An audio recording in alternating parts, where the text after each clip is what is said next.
మీ పేరండి? మహేష్ అన్న. ఈరోజు నిరసన చేస్తా ఉన్నారు మీరు, దేనికి చేస్తా ఉన్నారు? మాకు ఆర్టీసీ బస్సుల నుంచి చాలా లాభం వచ్చింది. అప్పుడు రేవంత్ రెడ్డి సార్కు తెలుసు ఆల్రెడీ ఎంత ఇబ్బంది పడుతున్నారో, ఆటో డ్రైవర్లు ఎంత ఇబ్బంది పడుతున్నారో తెలిసి కూడా మళ్ళీ ఇంకోటి ఇప్పుడు ఇవి ఎలక్ట్రికల్ ఆటోలు అయితే తెచ్చి మళ్ళీ మా పొట్ట నాశనం చేస్తుండు. పూరా దారుణంగా మా పరిస్థితులు మొత్తం దారుణం చేసి పడేస్తుండు. ఏం చేయాలో అర్థమవుతలేదు మాకు. అందుకే ఈరోజు ఇట్లా మేము పెట్టుకొని మేము మాట్లాడుతున్నాం. ఇప్పుడన్నా జర అర్థం చేసుకొని అవి వెనుకకు తీసుకొని అవి రిటర్న్ చేసి మాకు అర్థం అవుతలేదు. మళ్ళీ ఇప్పుడు మా పరిస్థితి ఘోరంగా అవుతుందని మాకు బాధ అనిపించి మీకు మీటింగ్ పెట్టడం జరిగింది.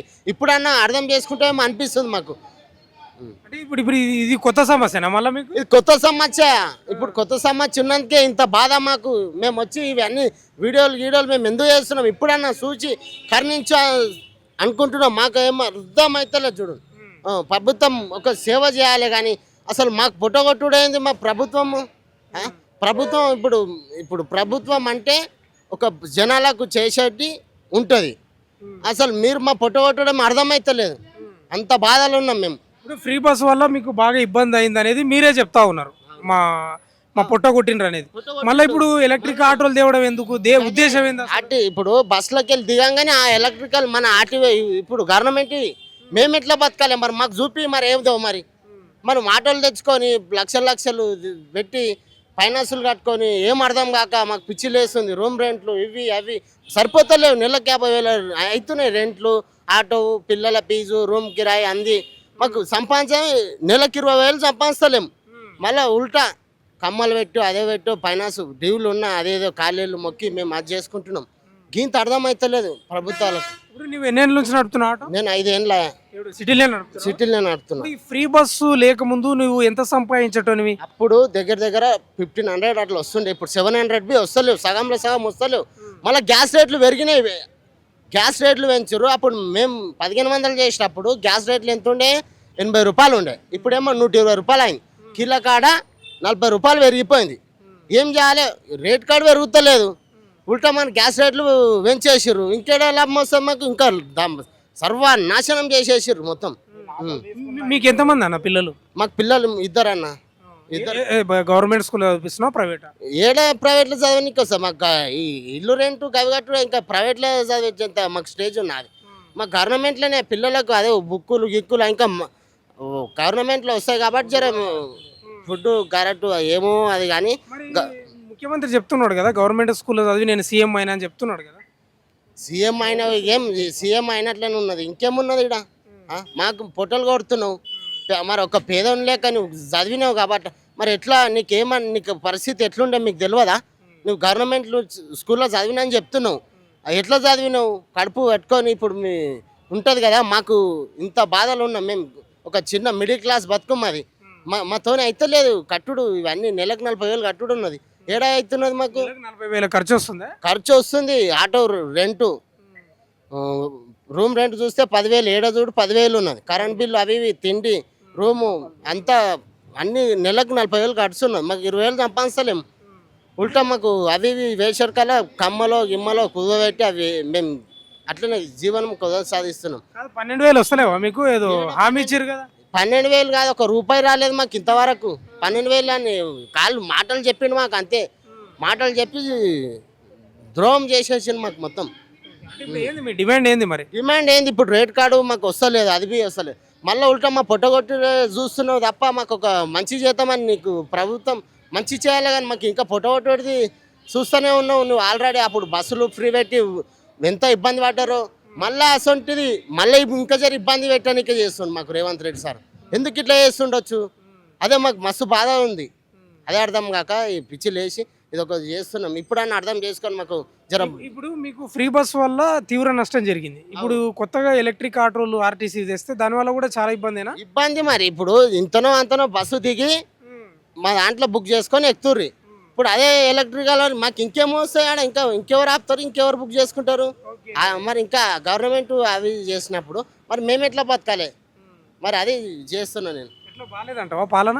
ఏడ బాగుంది సారు. నాకు సచ్చి బతుకుడు ఉన్నది పాలనతో. చూస్తూనే ఉన్నాం అంత పిచ్చి లేస్తుంది. ఆల్రెడీ ఇబ్బంది పడ్డాయని తెలుసు. మళ్ళీ ఇంకా ఇది కొత్తగా చేస్తుండు. మరి ఏం చెప్తారు రేవంత్ రెడ్డికి? గదే సార్ ఈ జర మా బతుకులు జర మార్చేటట్లు చూస్తే బాగుండే. ఆ, ఆ. ఉమ్, అది బస్ ఫ్రీ తెచ్చి ఆడికి బస్సు ఫ్రీ తెచ్చినాము, ఆడికి ఇబ్బంది పడ్డాం. ఆడికి పోనీ అని ఏమో ఇక ఆడోళ్ళకి జర ఇబ్బంది అవుతుందని పెట్టినామేమో. మరి ఇది ఇప్పుడు కొత్తగా మాకు ఇంకా పిచ్చి బాధలు అర్థమవుతలేదు. ఏం చేస్తారో ఏమవుతుందో, ఇంకా బతుకు ఎంత ఆగమవుతుందో అని బాధతోని మేము ఇది రిటర్న్ ఈ ఆటోలు అనేది పెట్టొద్దని మేము విజ్ఞప్తి చేస్తున్నాం. అట్లా మీ పేరు? నా పేరు శ్రీకృష్ణ. శ్రీకృష్ణ. ఎన్ని ఏళ్ళ నుంచి నడుపుతున్నావు ఆటో ఇక్కడ? సీఎం ఒక 20 రోజుల్లో సీఎం అవుతాడు అనగానే నేను ఆటో కొన్నా. అతను సీఎం అయిన ఎనబడే ఈ ఫ్రీ బస్సు పెడతాడు అంటే నేను ఆటో అప్పుడే అమ్మేసుకునేటోని. బట్ నేను ఆటో అప్పు చేసి కొన్నా కాబట్టి నడపక తప్పలేదు. డైలీ చాలా ఇబ్బందులు పడుతున్నాం ఆటో వల్ల, ఆటో నడుపుతూ. అందులో మన ఫ్రీ బస్సు పెట్టడం వల్ల మాకు కొద్దిగా స్ట్రగుల్ ఎక్కువ అయింది. అందులో పైకి వెళ్ళి ఇప్పుడు మన ఛార్జింగ్ ఆటోలు తెస్తున్నారు చూడు. అసలు మన ఒక్క ఛార్జింగ్ ఆటో మన ధూల్పేటు మన బోరబండ ఆ గల్లీలో ఆటో నడుపు మనం ఒక గల్లీ గడ్డ ఆ ఆటో ఛార్జింగ్ ఆటో గడ్డ ఎక్కుతుందేమో చూద్దాము. పికప్ ఉండదు ఆటోలకు. అసలు ఆటో ఎందుకు తేవాలి? ఉన్న దాంతో చేస్తే ఎంతో కొంత. ఇప్పుడు మీరు గమనించుండి, ఇక్కడ జరిగే మీటింగు ఒక 20-25 ఏజ్ ఒక యువకులే ఎక్కువ ఉన్నారు ఈడ.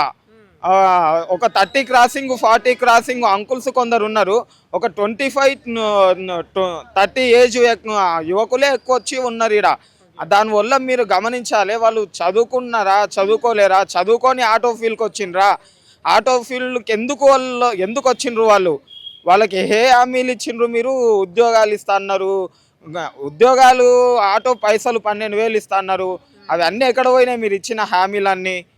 మేము గవర్నమెంట్కు ఒకటే క్వశ్చన్ వేస్తున్నాం, ఆ ఫ్రీ బస్సు తీసేయండి, ఫ్రీ బస్సు తీసేయండి, ఆటో ఛార్జింగ్లు అనేటివి ఆపేయండి. దానివల్ల మా బతుకులేమో మేము చూసుకుంటాము, మా బతుకులు నువ్వు ఉద్ధరించే అవసరం మాకు లేదు. మా బతుకులు ఎట్లా ఉద్ధరించుకోవాలో మాకు తెలుసు. నువ్వు పీకి మళ్ళీ వేసేదేది లేదు మా దగ్గర.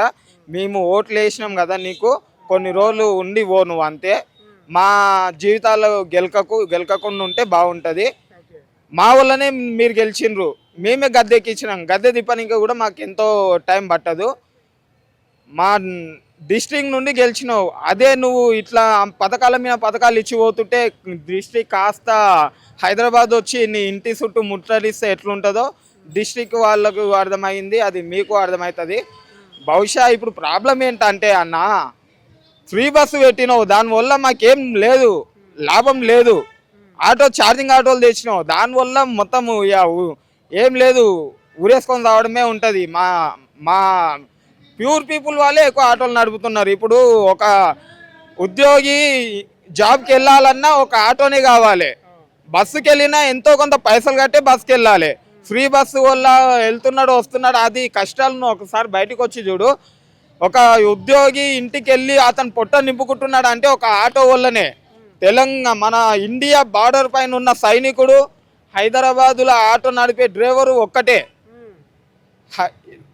బార్డర్ మీద సైనికుడు ఎంత మంచిగా ఉంటాడో గన్ను పెట్టుకొని, మా చేతిలో ఆటో పెట్టుకొని ప్రతి ఒక్క పబ్లిక్ సొసైటీ బతుకుతుందంటే ఈ ఆటో వల్లనే. దానివల్ల మేము చెప్పేది ఏంటంటే, ఈ హామీలు అవి అన్నీ మాఫీ చేసి మా బతుకులేందో మేము చూసుకుంటాము. నువ్వు ఇటువంటి కొత్త పథకాలు ఏవి లేకుండా, ఇప్పుడు మీ గవర్నమెంట్ వల్ల, మీ కాంగ్రెస్ గవర్నమెంట్ వల్ల చదువుకొని జాబ్ తెచ్చుకునే ప్రతి ఒక్క యువకుడు సిగరెటు, మందుకు, గంజాయికి అలవాటయ్యి బానిస అయిపోతున్నాడు. దానికి కారణం ఎవరంటే నేను మీ కాంగ్రెస్ గవర్నమెంటే అంట. నేను 100కి 100%. అలాంటివన్నీ నిర్మూలిస్తున్నాం అని చెప్తున్నారు కదా ప్రభుత్వం.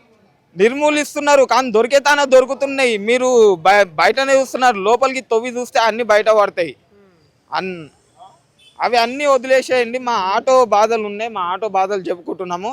ఆ ఉన్న హామీలు మార్చేస్తే బాగుంటుంది. మీకు ఎంతమంది చిల్డ్రన్స్, పిల్లలు? నాకు మ్యారేజ్ కాలేదు. నేను ప్రజెంట్ మా ఫ్యామిలీ మమ్మీ డాడీ బ్రదర్తోనే ఉంటున్నా. నేను 10th వరకు చదువుకున్నా, ఇంకా చదవాలని నాకు ఆశ ఉండే. కొన్ని ఫ్యామిలీ ప్రాబ్లమ్స్ వల్ల నేను ఆటో కొనడం వచ్చింది. ఆటో కొన్నప్పటి నుండి ఇంకా నేను స్ట్రగుల్స్ ఎక్కువ పడుతున్నా. ఇప్పుడు మీకు 12,000 హామీ కూడా ఇచ్చింది కదా ప్రభుత్వం, రాలేదా?